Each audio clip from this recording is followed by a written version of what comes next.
Pour la première fois, les salariés des entreprises de moins de 11 salariés sont appelés à voter entre le 28 novembre et le 12 décembre 2012. Les résultats de ces élections contribueront à établir la représentativité par branche professionnelle et au niveau interprofessionnel. Ces élections sont importantes car les enjeux de ce scrutin doivent permettre à la CGT de représenter les salariés pour ainsi pouvoir négocier des accords et des conventions collectives, faire entendre nos revendications avec notamment un SMIC à 1 700 €, l'égalité femmes-hommes et obtenir les mêmes droits pour tous, quelle que soit la taille de l'entreprise.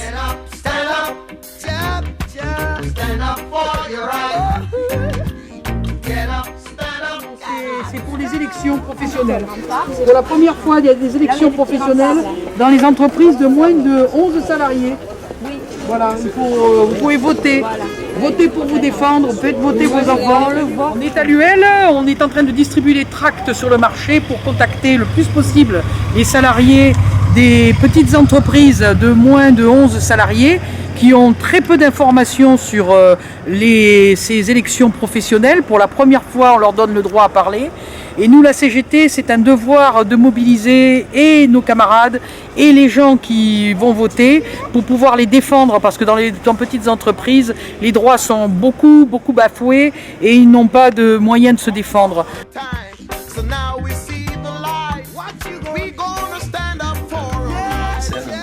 On a essayé de faire en sorte de le jouer très collectif, et y compris de le faire sur la base de la réalité du salariat, c'est-à-dire très éclaté, parcellisé sur des zones différentes, que ce soit au niveau commercial ou artisanal ou industriel. Donc ce qu'on a décidé de faire, c'est de se réunir et de pointer, de cibler les différents corps de métier, puisque les gens sont issus des communes, des 25 communes de notre zone, ce qui fait que c'était beaucoup plus facile dans la mesure où chacun connaît un assistant maternel, un boucher, un charcutier, un boulanger.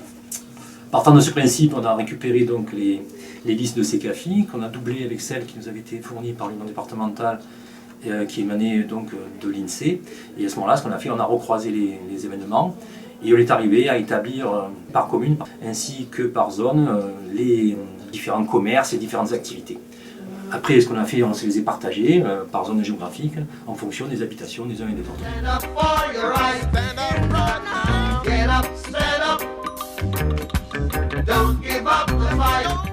Donc ce qui fait qu'on a pérennisé la chose en faisant en sorte que les gens aient l'habitude de nous voir. Donc ça fait pratiquement plus d'1 mois et demi qu'on a lancé l'affaire, puisqu'on a lancé bien avant début septembre.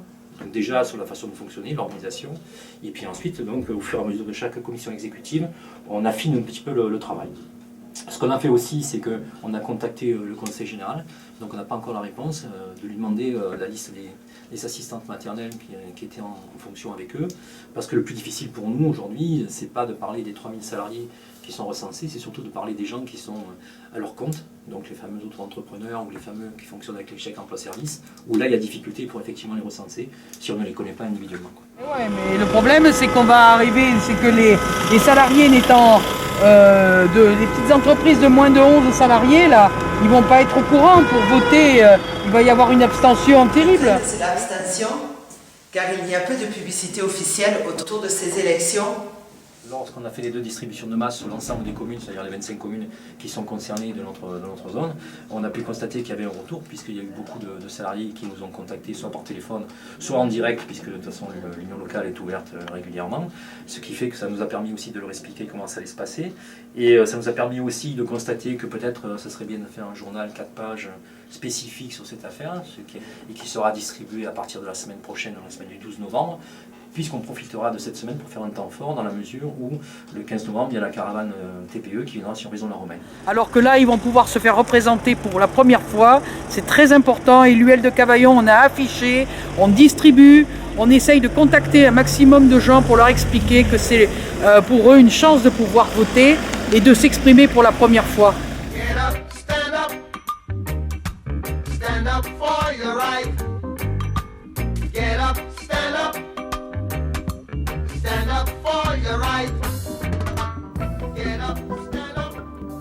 Du 15 au 28 novembre 2012, les salariés des très petites entreprises et les employés à domicile reçoivent chez eux le matériel de vote et les programmes des syndicats. Dès le 28 novembre à 9h et jusqu'au 12 décembre à 19h, on pourra se connecter sur l'espace de vote en pensant à se munir de son code électeur figurant sous la partie à gratter du courrier reçu courant novembre avec les programmes des syndicats. Dès la connexion sur l'espace de vote, vous devrez vous identifier en indiquant votre code électeur, votre date de naissance, et n'oubliez pas de cocher la case attestant que vous n'avez aucune interdiction de droit civique pour continuer. Il vous faut maintenant cocher la liste syndicale pour laquelle vous votez et continuer pour aller sur la page de validation. Vérifiez que vous avez bien voté pour la CGT ou retournez à la page précédente. Si votre vote est conforme, il ne vous reste plus qu'à taper votre code confidentiel et à voter. Une fois la validation effectuée, vous pouvez imprimer ou vous faire adresser par email un accusé de réception de votre vote. J'insiste aussi sur le fait que sera présentée à la commission exécutive de l'Union locale le 14 novembre une proposition qui sera celle de faire en sorte que l'Union locale soit ouverte en permanence dans la période du 28 novembre au 12 décembre pour permettre aux salariés qui finissent tardivement leur travail ou qui n'ont pas d'outils informatiques de pouvoir voter par les ordinateurs de l'Union locale. Donc ça se fera tous les jours de 16h à 19h si la commission exécutive le valide.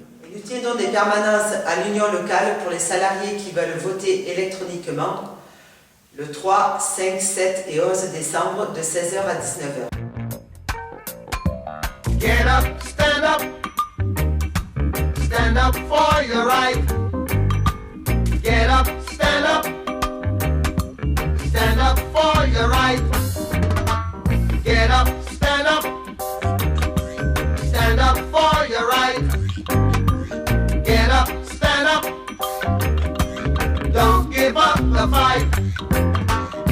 Que chaque camarade s'implique dans la campagne de ces élections pour convaincre un maximum de salariés de ces très petites entreprises de voter pour la CGT pour porter haut et fort nos revendications.